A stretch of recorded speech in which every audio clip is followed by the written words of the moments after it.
Assalamu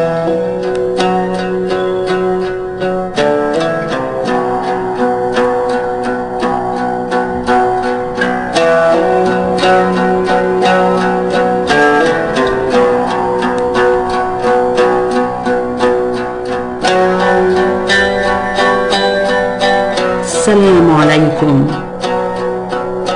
May the divine peace be with you.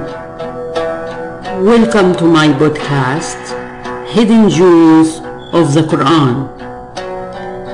In this podcast, I'm going to share with you reflections on the Holy Book, based on our common inner experiences, integrating spirituality with psychology, science, philosophy, and ethics.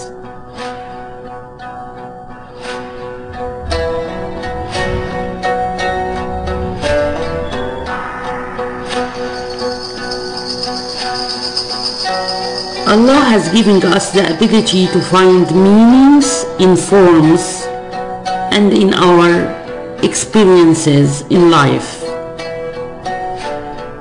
And Allah gifted us with sensations, feelings, rationality, intuition, and imagination to enable us to know the hidden jewels within us and to enable us to discover the hidden jewels of life. So let us start.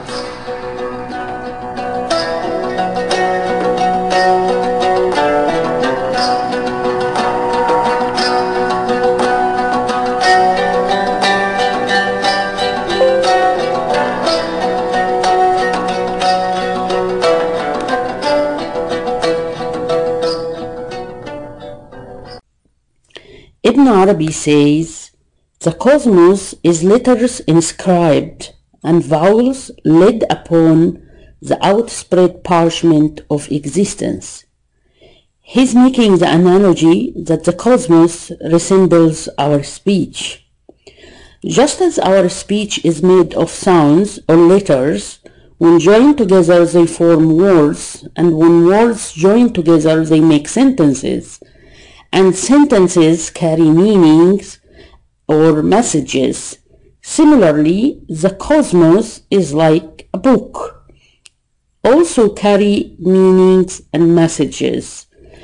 And the cosmos is made of particles, and these particles resembles the letters. When they join together, they form entities, and entities resemble words. Each entity is a divine word, and then when they join together, they make the cosmos, which carry a meaning and message. And just as our speech disappears quickly, like when we say a word, it disappears quickly. Similarly, the physical appearances of entities also appear and disappear. So this appearing and disappearing resembles inhaling and exhaling. Exhaling means something comes out of the divine essence, out of the divine qualities, and manifest in physical existence. And inhaling means everything annihilate in the divine essence. And this is everlasting and continuous. The cosmos is in continuous flux. It gives us the illusion that it is permanent, but forms always disappear. Some forms disappear quicker than others. But at the end, everything is actually instantly is different from moment to moment, as if this inhaling and exhaling is continuous. Things appear and disappear continuously. They appear to express the divine qualities, and they all annihilated in the divine essence. It's interesting to know that the standard model of particle physics speaks of elementary particles as the main constitutions of matter. Elementary particles include fermions such as quarks, leptons, antiquarks, and antileptons. It also includes bosons or gauge bosons and Higgs boson. There are 6 quarks, 6 antiquarks, 6 leptons, 6 antileptons, and 4 gauge bosons. This makes 28. That is similar to the number of the Arabic letters. So Ibn Arabi asserts that the universe is made of the Arabic letters.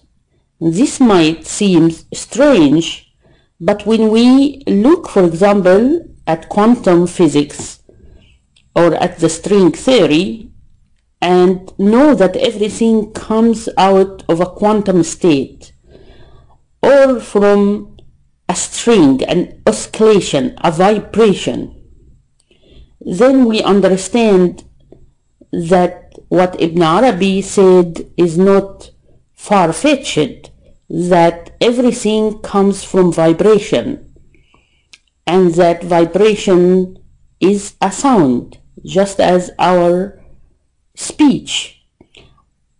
Our speech is also vibration. And Allah says in the Holy Quran, by the heaven made of strings, or hubuk in Arabic language, which means everything comes out of these vibrations or oscillations. What are these oscillations?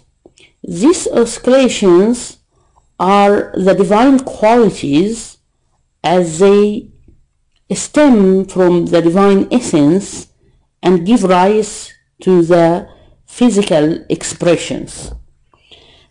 It's the inner qualities. Any entity, if we contemplate it, we'll find that it manifests certain qualities.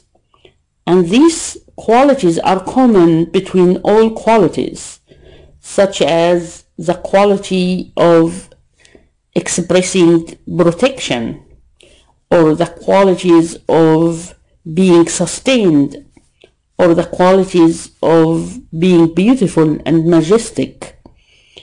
From tiny entity to galaxies and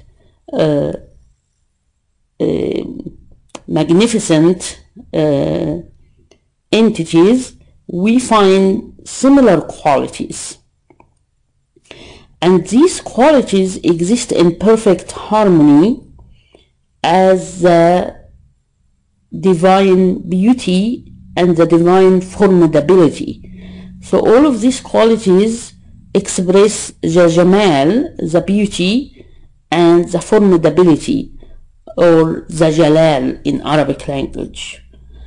And this jamal and jalal exist in each entity, and it is what causes things to come into existence and have a form.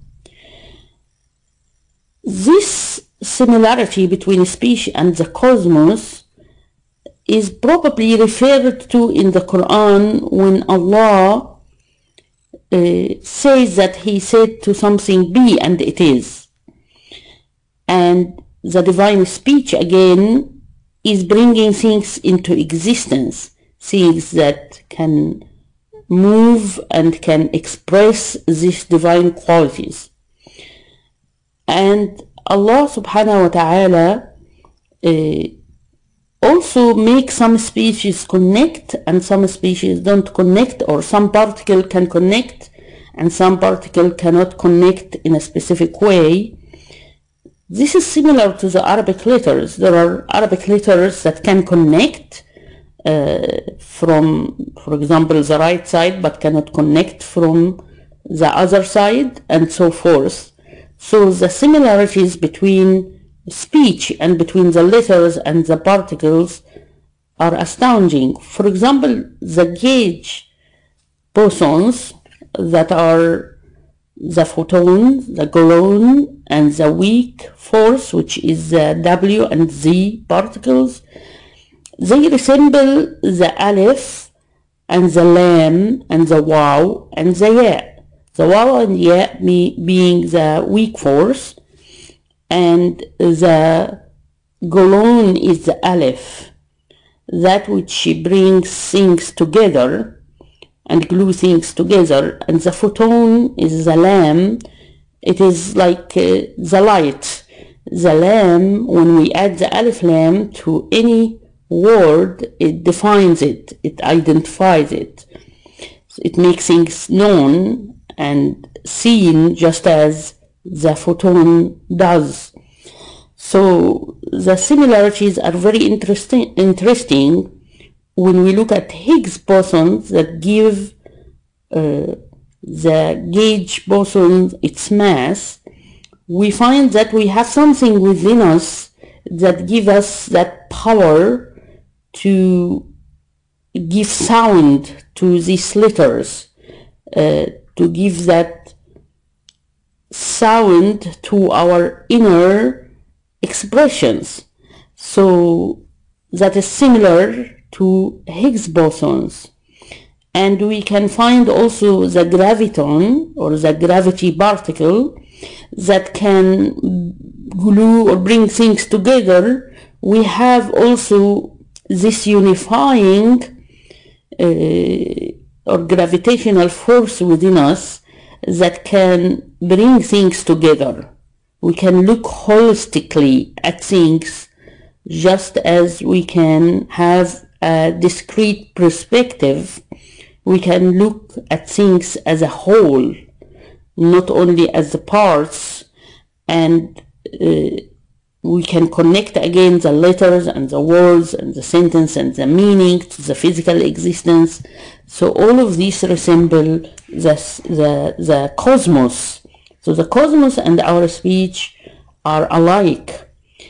And the interesting thing is that there are certain surahs in the Quran that starts with the initial letters, and these initial letters has eluded the scholars who try to find meanings in it, and there are different theories and different suggestions.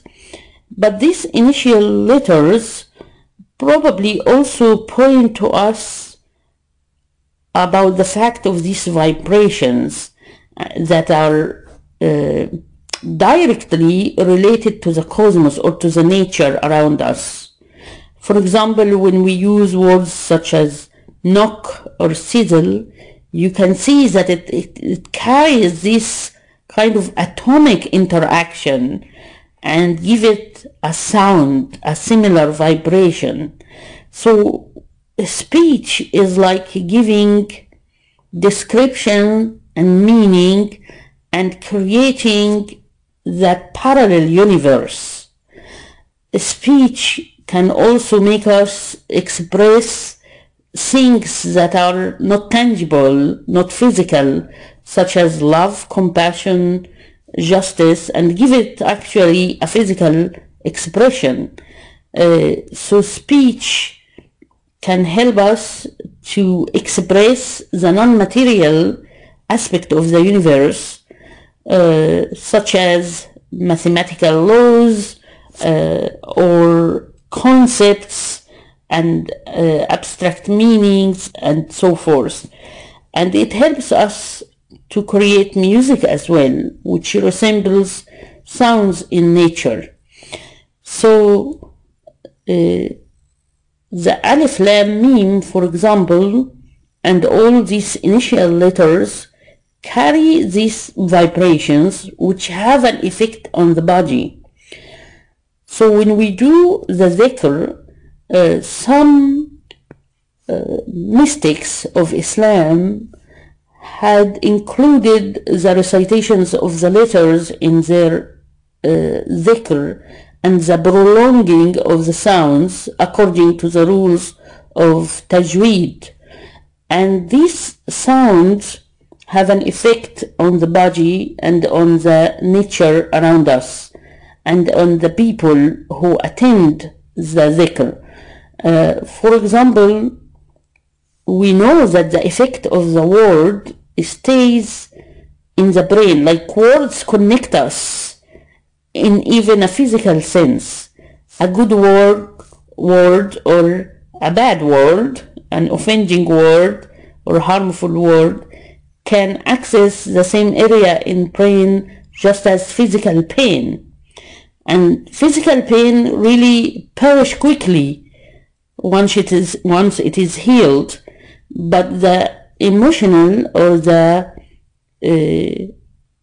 harmful effect of a word, a painful effect, goes to our long-term memory and it stays there. And whenever we remember it, we still feel the same feeling. It can affect us tremendously. Similarly, a good word is like a good tree, as the Quran says. Its roots can be here on earth, but its branches reaches heaven. The good word also affects the listeners, and it is like branches. Its root is in you, and its branches reaches to the audience. So we have to be careful of our speech. We know that sound affects all elements, actually. You can watch YouTube videos in which you can see how sound or music, for example, can rearrange the atoms, literally. So similarly, your words can rearrange the atoms in someone else. Your words to yourself can also rearrange the atoms within your own brain. So we have to be careful of words and its effects, because it's real vibration. It reaches to other people physically, it connects us, and so we want to plant these good seeds. For example, we know that a cosmic clamor, for example, can destroy the whole earth. So sounds are really important and have great effect on ourselves and our environment and on the elements around us. And that's why we should keep ourselves in the dhikr and in the prayer and in positive, inspiring, inquiring, kind type of speech. We have to also speak the truth in a wise way, so it can reach the audience in the right way and cause the real effect. And again, as I mentioned before, that some of the mystics had used the sounds of the Arabic letters, and especially the initial letters mentioned in the Quran, for healing and for raising our awareness and consciousness, which is really a beautiful practice. We can find parallel to it in other spiritual paths or religions, that they also do meditation using sounds such as for example, and all of these are holy vibration, or based on sacred knowledge of how the sound is truly or directly connected and connecting everything in the universe. So may we be able to use our words in compassionate way and wisely and beautifully express ourselves and give meanings to the universe around us and to our experiences, in order to discover the jewels within ourselves, which are the divine beautiful qualities such as patience, endurance, resilience, compassion, the love for justice, the ability to forgive, may we give this quality sound, may we give it a physical expression through which we know its beauty and its formidability, and respect that formidability, and may we able to know and read the book that is the cosmos and see how it resembles our own being and shares the same beautiful qualities.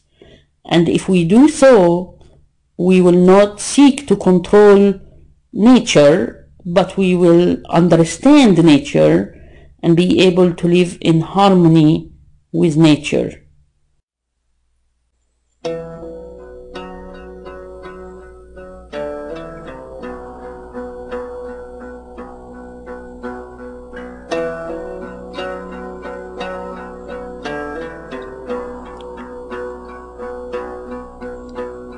Thank you for listening. Please join me again in another episode of the Hidden Jewels of the Holy Quran.